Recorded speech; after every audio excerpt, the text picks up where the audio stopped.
Hey, everybody. Hey, thanks for being with us today on the Bucky Kennedy podcast.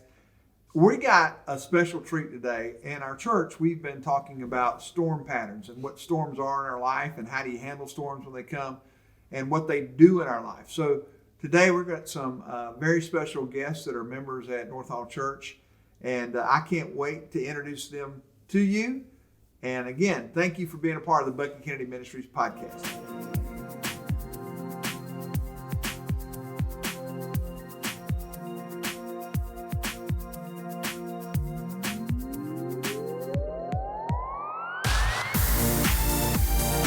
Well, today we have Mike and Cindy Cordero who are visiting with us, and they know a little bit about storms. So when we talk about storms, I'm not going to say if you look up storm in the dictionary, your pictures are next to it, but you would be in the top 10 running for the storm picture. I would think. Yeah, you would think. Yeah. I would think. So, but you guys are incredible, and this kind of came about a little bit last Easter when I had you along with another couple in our church talking about why the resurrection matters. Well, as we were talking about, hey, how can we find some real life storm situations and how people are in them, dealing with them. And, we've always said either you're in a storm, leaving a storm, or about to go into a storm.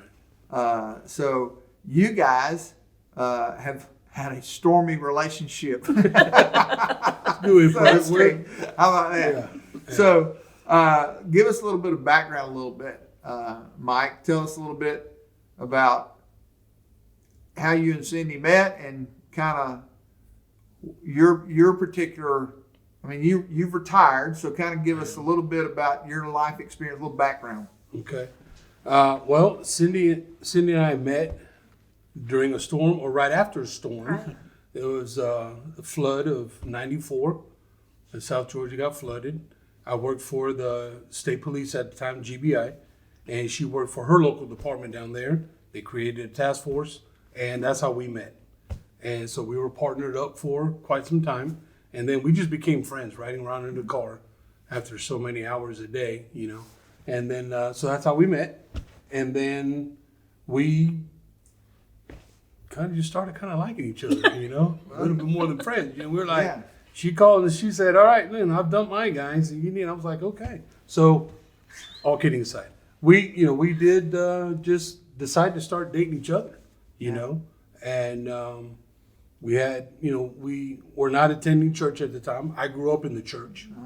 And then when I became an adult in my mind where I could make my own decisions and started working, and I kind of did what I wanted to do, I always knew God was there. I always had a belief in God, but I wasn't walking the godly life. So we kind of did what we wanted to do, And I'm now, thank God, safely retired from GBI. A year now, just over a year. I've been retired. And Cindy's still working. That's a good thing. So, yeah, she's paying the bills right now. That's a good thing. But no, back in... I guess in October of 2017, I was first diagnosed with kidney cancer. And so they removed, after, testing and everything, they removed my left kidney. And everything was good, kind of, I felt okay. And the doctor's like, you can live a full-grown, nice life with one kidney. I said, okay, I can work with that. That's why God gave us two. So I got one left. And then 5 weeks later, ending that first storm of kidney cancer, I was diagnosed with colon cancer. And it was like, clearly I'm not doing something right here. I thought I was all these years. And so then we went through that storm and I had the cancer removed. No chemo. No chemo. I didn't go through chemo through any of those cancers. And then everything was going good. I was being, observed by the doctors and scans and blood work and all that. And then COVID hit. And so the doctors had to make some arrangements. And my appointments were canceled initially and felt really good and thought, man, I don't think I need to go back. I'm okay. They cut the cancers out. Hard-headed. you know, God's like, you know, we got one more for you, one more storm, you know. So took her to work one day, and I was under the weather, not feeling well. And I was going to go to the doctor's office, and that morning I had a real bad pain in my abdomen, and it literally brought me to my knees. I was like, this isn't right. So I had a friend drive me to the ER, and they discovered I've got colon cancer again, but now it's on my liver. It's metastasized to my liver, so which is immediately stage 4. Yeah. Once a particular cancer travels to another part of the body. And so now I tell everybody I've got stage 4 colon cancer of the liver. So today I'm completing my final treatment of my 2 rounds of chemo. I went through my first round January to April of this year, 22. And now I'm just completing, as my pump here, my final round, or my final 8th treatment of my 2nd round, something like that. So that's kind of where we're at. So talking about storms, we've been going through it really health-wise since 2017. Yeah. You know, and it was, you know, it's a couple of big ones. It's the big C word. Nobody ever wants to hear the C word, you know, and it doesn't really run in my family, you know. Yeah. But yeah, it's been a storm. Wow. We're stormtroopers. Yeah. Yeah. You don't want to be a storm chaser. Right. Yeah. Right. Yeah, let's go find one. Yeah. So, you know, but right now, you know, like I tell everybody, I feel great. I put it all in the Lord's hands. And there's something about just releasing it. I don't have to worry about it. Yeah. It's kind of like the weather. I can't do anything about it. If it's raining, I take an umbrella. If it's not, I don't. That's really, and that's, I'm not trying to make it like simple or to just not care about it. Trust me, I care about my life. But I care about my relationship with the Lord more. And I release it. And it's so calming for me, emotionally and psychologically, because if I really think about it, I can go down that wormhole and just, you know, have a hard time getting out. Yeah. But I choose not to go that route. Wow. So, yeah. And thanks to you and everything you've done for us, you know. Well, y'all make it easy because your attitude is incredible.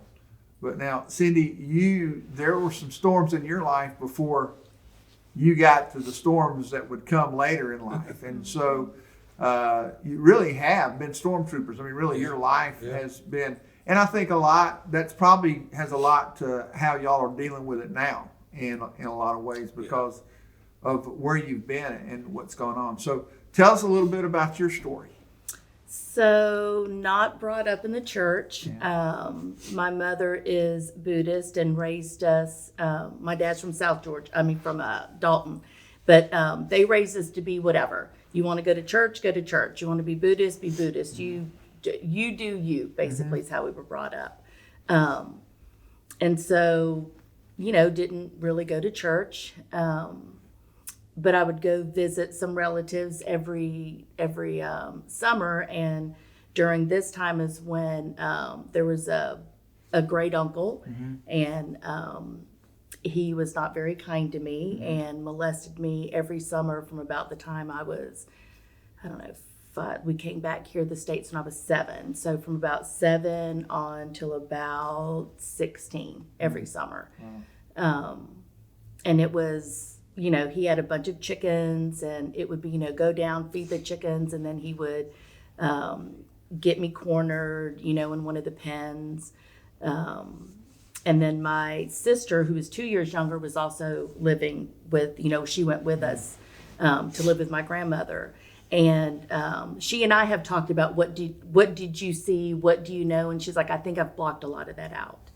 And she's talked to counselors too, how, you know, they're like, I think you've witnessed a lot of things that you've just chosen not to remind yourself about. And I think, you know, that's kind of happened to me too a little bit. I've blocked a lot out of my mind as to what's happened too. And then we would go to church with my grandma, old country Baptist church. And I was saved when I was 12, and I was really saved because I thought that if I gave my life over to God, God would do something about this man. Mm-hmm. And he didn't die. Wow. So, yeah. And so, as y'all think back on these storms and stuff like that, and we talk about your faith, and Cindy, now you're no longer in law enforcement. Right. You're a seventh Seventh grade grade language arts teacher. language arts teacher, middle school. That's right. I mean, 12-year-olds. It feels a lot like law enforcement some days. doesn't it? Yes. I gave up my gun for a expo marker. Yeah, there you go. So, but now, so you've come through all these storms, and I know this as your pastor and friend, and saying, you guys do a really good job of having that great attitude and outlook. And I know that's not true all the time. That because we've had those conversations too. But if you were sitting here, and this is really interesting because so many times people know people that are going through things like y'all are describing, and they don't know what to do. How do they help people? How do they encourage people and stuff like that? And so I know at times that there probably could be books written about what not to say, or things that you should never say to someone in this particular situation or stuff. Mm-hmm. But what are some of the most comforting things that have been said or done for you in these trials? I mean, what's really been the encouragement to it?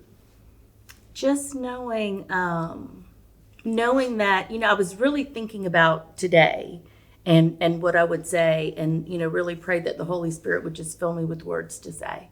Mm-hmm. And that all of this is for, God's glory. Yeah.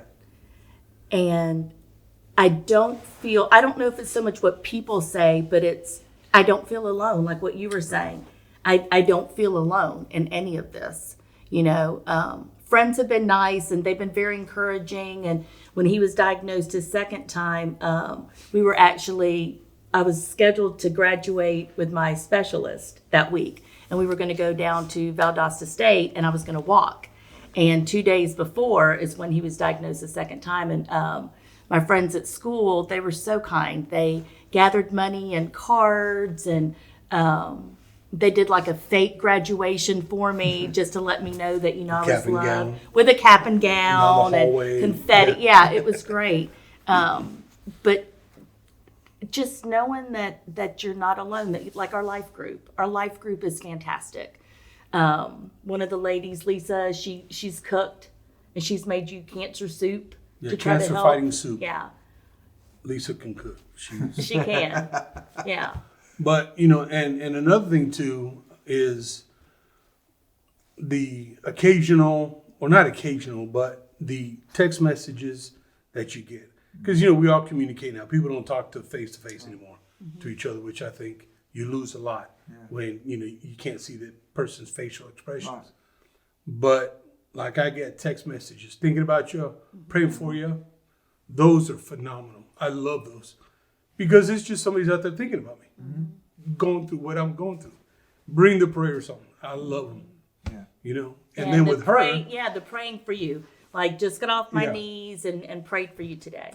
Yeah, and then, we were hosting a mission, a family going out on a mission prior to going out during that time when I was diagnosed. Mm-hmm. And then, so they did a whole graduation thing for Cindy too. That was sweet. Which was really, really nice. It meant a lot to us, to have them in our home, and they're kind of going through this with us because now, they're like, they had kids, so they're like, give Mike space, let Mike absorb. Because I had just got diagnosed again, for the third time, So now it's kind of, I need to process this first. And Cindy's great with how you feel. Talk to me about it. I'm like, not yet. Let me process it. Let me think about it. And let me, pray on it. And let me, kind of do my thing first. And then I'll be able to share, and then we could talk about it. So when you're sitting there, and I guess, interesting, because we said this before we started recording today, that there are folks that said you wouldn't be here to make this recording today. Right. I mean, but you are and doing well and stuff like that. But, Cindy, for you, he comes home and he tells you this, or y'all at the doctor's office together, and you're here, and so for the spouse that's out there and you're seeing your husband go through this, what's running through your mind? I mean, you're hearing all this stuff. I mean, what are you thinking at the time? I'm a planner. Yeah. Like I am a planner, and I like things like, if this is the problem, great, let's have a few emotions about it, but I need X, Y, and Z. Like, I need a plan. Yeah. And he had called me and said that you were going to the emergency room because I was at school. And I didn't drive that day. He dropped me off, so I didn't even have a car. And so I had to find somebody to pick me up from school and then take me to the hospital. And the whole time we were going to the hospital, I remember thinking, like, they have to be wrong. There's no way this could be a third time. And then this is a third time. So I automatically got on like my chart portal, and I started pulling up. So I knew more information than he did at the time. Because he didn't know that it was as bad as what it ended up being. And that was really hard, because then I'm like, how do I tell him that he has cancer again, and that it's jumped and it's stage 4? Like how do I tell him? And so I don't even know. I think I just was like, hey, looked in your my chart, and well, by that this time is you what's already got going there. on. We were already face Yeah. to face at that point. But in my ignorance, I didn't know that just because the cancer, like colon cancer, jumps to my liver, it's automatically stage 4. I didn't know it went to that stage. I just thought it was just a progression of that cancer that, you go through the stages, But no, she cleared me up on that pretty quickly. And so now I know, Yeah. So when you're hearing that stage 4, because most people, cancer, the C word in itself shakes you up. But we're all familiar with these stages. I mean, stage 4 is, that's like, we're done. We'll do something, but there's not a whole lot to be done. Yeah. So when you're hearing that, Mike, what's going through your head? Well, we were in the doctor's office, and he came in and sat down, and he had all these papers, and he's going through and talking doctor talk. It's almost kind of like lawyer talk.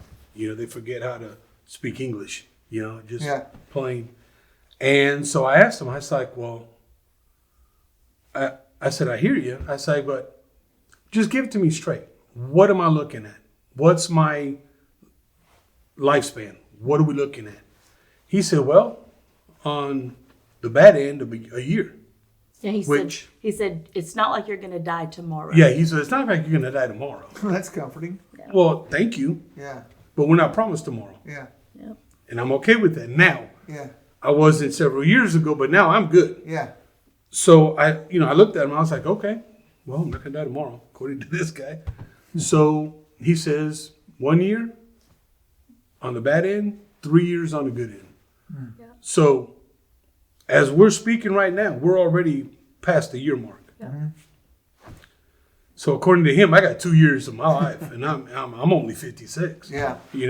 So that's why, I pray about it, and I take a deep breath, and I said, Lord, you got this. God created me. He can fix me. Yeah. No problem. So with what y'all said, there's a lot of room here, and I really kind of want you guys to speak to this, both in how you grew up and then even in this term, because you're getting this news you're ready for retirement and moving ahead and all this kind of stuff. How do you see, when you say, okay, I'm molested from 7 to 17, and now you're walking into this thing right here, how do you guard your heart from being bitter or angry or saying, God, why me? Yeah. How does that? Yeah. It's not even like a why me. It's, I think before I was saved, it was a why me. Yeah. And, out of all the places I could have gone during the summer, why did I have to go to my grandmother's house? Why did this guy have to be here? Why did this guy have to pick me instead of any probably other kids? But that was always a why me. Why can't I get my life together? Why is all of this happening? But with you being diagnosed and all of that, it was never, I don't think I ever felt a why me. It was more of a, Mike's going through this. no, not that, but it's just more of a, I just have never felt alone. I mean, I really have never felt alone. Like, we've had to have the conversation, and we've had it with one of the elders too, who he was diagnosed with something and didn't have a long time to live. Mm-hmm. And he and I talked, and he said, have you had the conversation with Mike about the hard conversation? What if you're not here? Like, what do you do? Mm-hmm. What do I need to do? And I said, we've kind of started to have that conversation. But even thinking that he may not be here in 2 years or 3 years or whatever, I never feel like I'm alone. Never. And of course, fleshly, I want him to be here. Yeah. Like, I want him to be here every single day, and I want to bother him and aggravate him and all the things that, a wife is supposed to do. Because he's both husband and child. Y'all he have is. Children, so he is. That's right. He's That's your right. husband and child. That's right. That's right. And we get along really well. Yeah. Like, I think that we're like friends. more than more than anything else. And so I would love that flesh part of me to be, I want him here every single day. And he, and he may not be. And we've had conversations of, he's like, okay, if I die, this is what you need to do. This is who you need to contact. This is, you need to get in touch with this person, sell my guns, get this much money for them. Just one. Yeah. That's right. We won't talk about that's anyway. right. We don't need a raid on the house. That's right.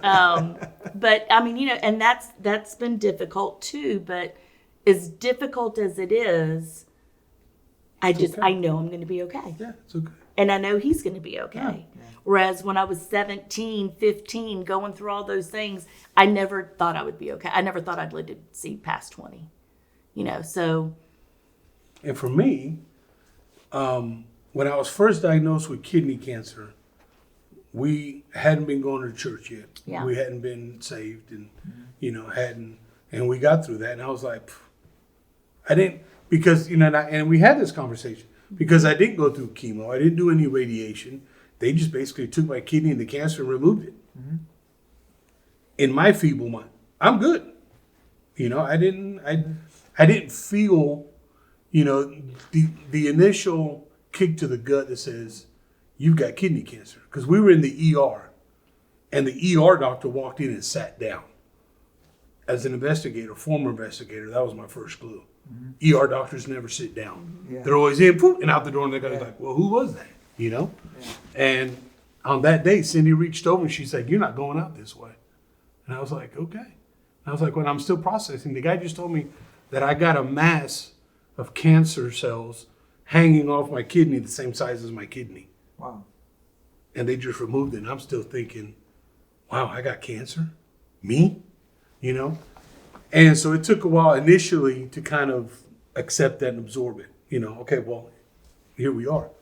And then the whole colon cancer diagnosis came up, and I was like, okay, same thing. They went in, they removed it, no radiation, no chemo, no, and I'm okay.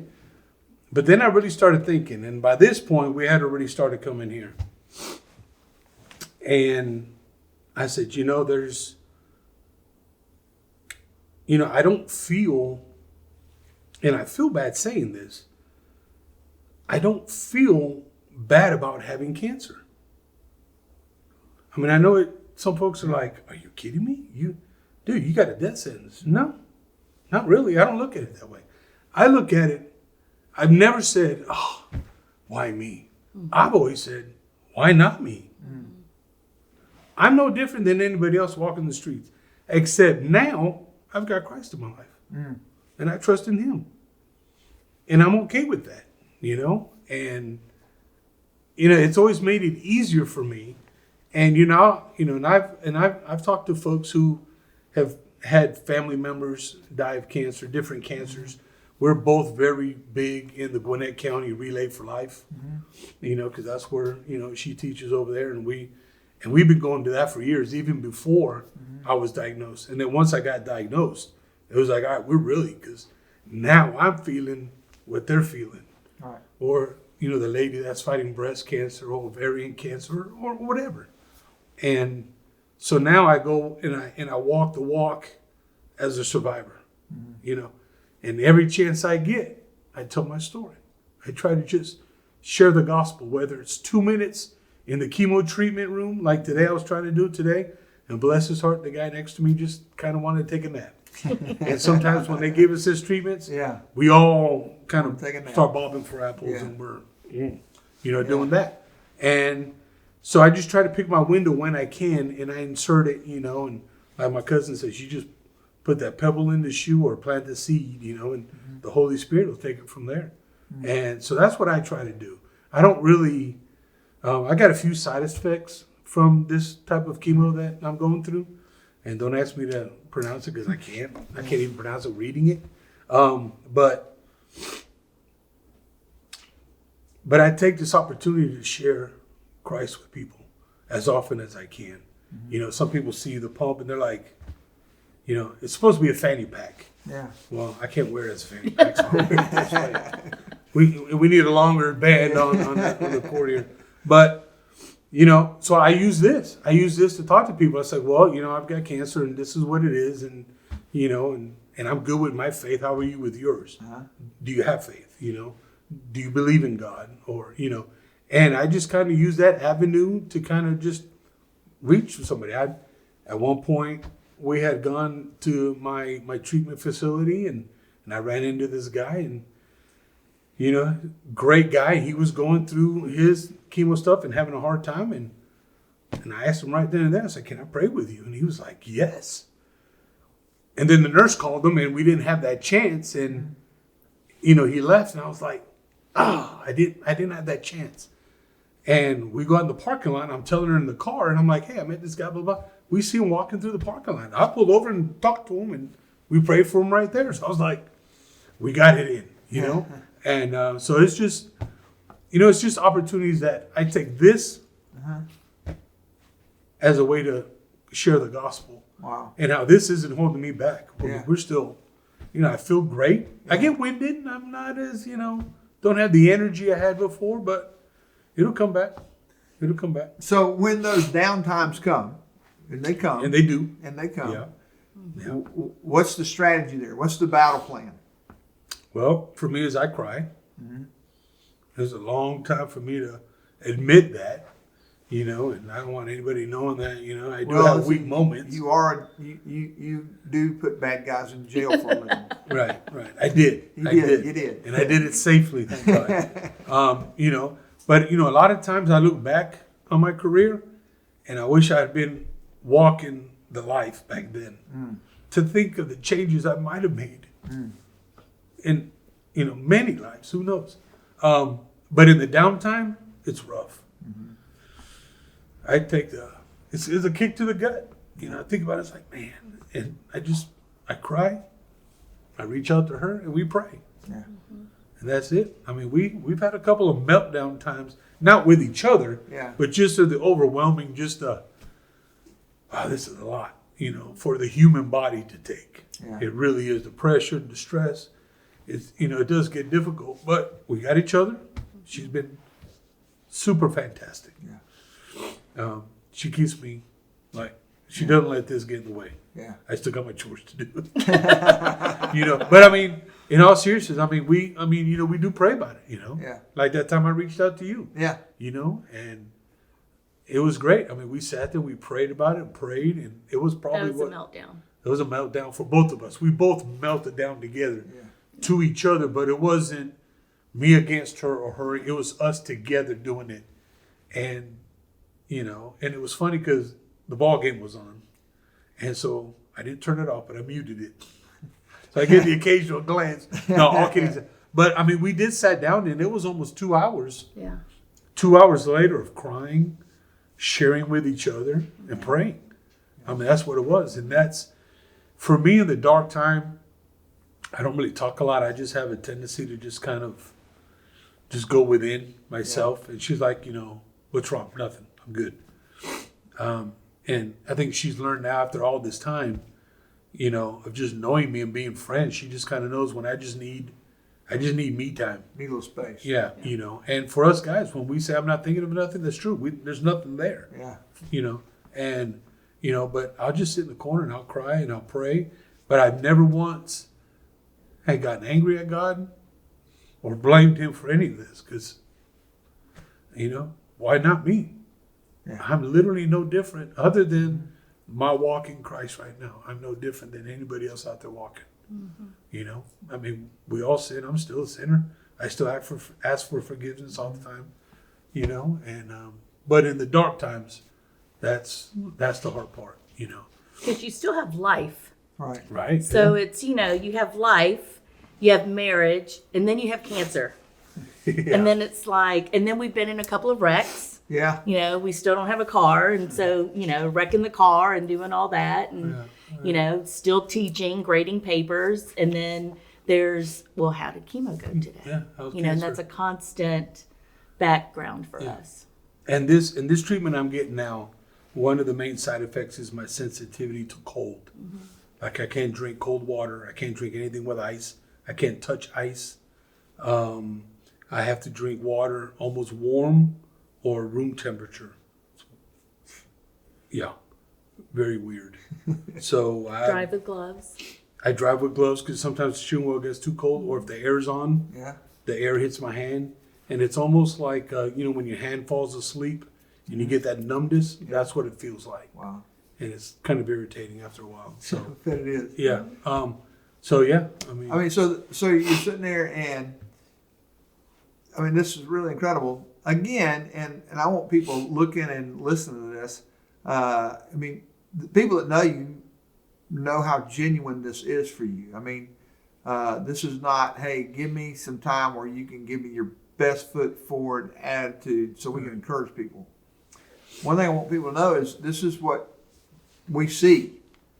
I mean, and the one things that I think you guys do really well is that when you get in those hard times, you do reach out. I mean, that's the one thing, because, you know, I mean, the career of law enforcement, I mean, you're always, you know, you're a fixer and force and all this kind of stuff. And so now you're in this whole other realm of reaching out, and at the same time doing life. I mean, you're still teaching full time, Right. and doing that, and all this other stuff's going on, and y'all are still so active, and you're serving here. That's the thing that I think is really impressive, is that you guys serve so much here. Whether it's in children's ministry or the parking ministry or cooking or cleaning. I mean, it's like, look, I'm not going to let this take away from what God's called me to do and why I have the strength to do it. This is what I'm going to do. It's not an excuse, which it can be very easily go, hey, look, man, I got cancer. I can't work in childcare today or whatever. It's this deal where, and I think that's the impressive thing, is for me, is to see you guys just faithfully and tenaciously say, you know something, what you said, we're still living. yeah. And I love how you talk about your faith as the life, because that's what Christianity, it's a life to live. Yeah. And so how you guys put that in place and stuff like that. So as we kind of wind down,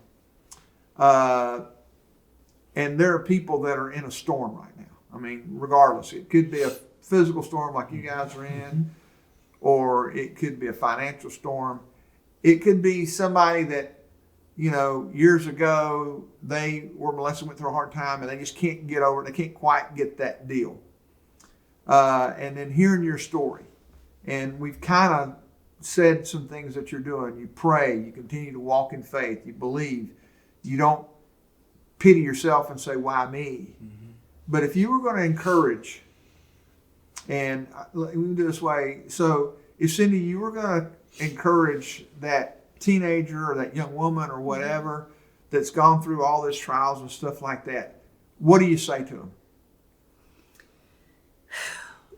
I guess it would be, what would you say to 15-year-old Cindy right I now? know. That's what I was thinking too. Like if I could look back at 15-year-old Cindy who cried, drugs, drinking, promiscuous, to escape and to do all of that, if I could talk to her, I would say, you know what, it's going to be okay, because you have people praying for you that you don't even know. Don't even know. His family has been praying for me for as long as I've met them, and that everything will be okay. You know, put your trust in God, and it's okay. You know, you're not going to be somebody who's going to, you know, blame yourself. You're not going to end up being somebody who is going to end up being hopeless, because that's the whole thing. You feel hopeless. You feel like there's nothing you can do. But, you know, knowing the Lord and having him in your heart and forgiving, that's a big, huge thing. Wow, You yeah. can't go around. I can't go around blaming myself, blaming other people.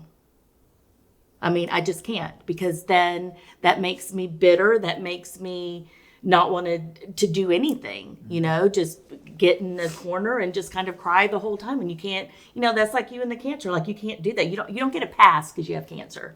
You know, I don't get a pass because I was molested. Well, you might get a small pass hanging out the track. But I mean, you don't get a pass. You trust God, and you're faithful, and you do the things that you need to do. You get on your knees and you cry. Yeah. You know, you cry out to God. I used to feel so full of shame as an adult when I first came to Christ. Yeah. You know, how could this God who has given everything up, sent his son to die on the cross, how could he love somebody like me? Mm-hmm. There's no way he could love somebody like me. And you remind me all the time that the same God who created the universe is the same God who knows how many hairs I have on my head. Mm-hmm. And if that isn't overwhelming, I don't know what is. He created the universe, and he loves me, who sinful, went against my parents, did all the things that I shouldn't have done, blamed everybody for everything that happened in my life. And I'm sitting here talking to you because I'm saved. And that's the only way that I can get past the shame, the hurt, the guilt, all of the things is you just give it to God, because he's the Father who loves you. Mm. He's the Father who puts his arm around you and says to 15-year-old Cindy, it's okay. It's okay that you went through all of this stuff, because if I hadn't have gone through all of that, I don't know if I would be here today. Mm. Wow. And, you know, just, you got to reach out. You got to reach out. You got to get on your knees. You got to cry out in pain. You know, I think those are the times that really get me through is when I'm on my knees just crying out. Mm. You know, Lord, just help me and give me comfort, because I know I'm not alone. Wow. Mike, you're going to sit here and you're going to encourage that person that's just, they're walking out of that doctor's office. Yeah. It's hard, and I'm not going to say that it's not hard or it's easier. You know, mm-hmm. You know, I've heard folks, well, just deal with it. You know, it's a lot easier said than done. Yeah. Especially if you don't have Christ in your life. Mm-hmm. What hope do you have? Wow. You know, and I tell people, you know, it's not easy for me to say, I just give it to God and let him handle it. I don't do it nonchalantly, but I have a relationship. And I always trip and fall, and I always ask for forgiveness, because I'm a knucklehead, and I know it. But I know God forgives. And, you know, what his son went through is 1,000 times more than what I'm going through, you know. And on that cross, going through that, he still said, I love you. Yeah. I forgive you. As you're spitting on me and throwing things at me, I love you. Mm. Wow. That's powerful. Yeah. So I would tell that person, you know what? It's okay. Life does go on. It's going to go on with or without us. Yeah. Because no one gets off this rock alive. Yeah. You know? But we're all going to have an eternity somewhere. So now, do you want to go through this alone? Or do you want to go through this with somebody who can get you through it and could cure you from it here on this side? or on the other side, but you're going to get cured one way or the other. Yeah. And I'm okay with either one. And we have had that talk, and that's a hard talk to have. Yes. Yeah. When, I mean, I've done things in my life, kicking indoors, legally, with the team and stuff. And, the short time I was doing that and just putting myself out there, in the line of fire, so to speak. But if I could have done that while I was walking with Christ, I just think of all the miscues that I had, or the missed chances of reaching that somebody talking to them. I got a friend who health wise is 10 times worse than I am, but he's bitter, and I've tried and tried for years, and that's a hard rock to crack right there. It really is. But I'll tell that person who doesn't know me, and for those of you who don't know me, I'm just a normal guy. And we love coming here. We love serving, and we don't do it, and I don't mean this in a bad way. We don't do it for you. We don't do it for the building or anybody else, but we do it to serve Christ. Yeah. And we do it, whatever little bit I need to do here, I'm going to do it. Whether it's, emptying out the trash can or grilling or cooking for, people. And I'm whatever it takes. I'm all about it, and I enjoy it. And we love coming, because when we leave, we're like, just a sense of peace comes over us when we're driving home, and it just feels so good just to come here and serve. And true. But and I just tell a person, trust in the Lord. You really, really do have to just surrender. Yeah. You just got to let it go and surrender. You can't do it yourself, because we wouldn't be here right now. I wouldn't be wearing Fred. I've named this the Pump Fred. So I go to the clinic, they're like, hey, you ready to get Fred off? Yes, I am. So, but yeah, I would just tell that person, just trust in the Lord, and just release it and just let it go. It's still going to be hard. Our life's not going to be super easy. We still got stuff that we're going through, life. Yeah. And it's going to be hard. It's not going to be easy. But you know what? It's a lot easier when you got Christ on your side than when you don't and you have no hope. Wow. I mean, if you don't have Christ in your life, I don't know how you get through life now. Yeah. I thought I was doing fine before. All the wrong I did, people. I wasn't a nice guy, but I think I'm a little nicer now. I hope. I don't know. Some people might say, yeah, no, not really. But Yeah. Honestly, I mean, for me, it really is that simple. Just release it. Just give it to the Lord. And I trust in Him.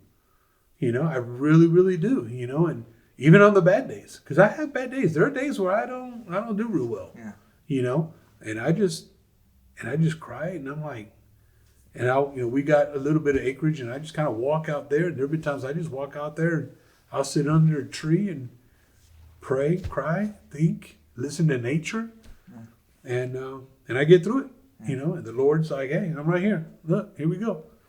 And this would be a whole nother conversation, but just the church body and encouraging you and stuff like that. Right. That the importance of you guys have been so connected. And I tell people, the investment that you put in, you often get back tenfold. Mm-hmm. And as the body comes alongside you, so spiritually that you don't walk alone. Right. But then there's that physical understanding. I've got people with me. Yeah.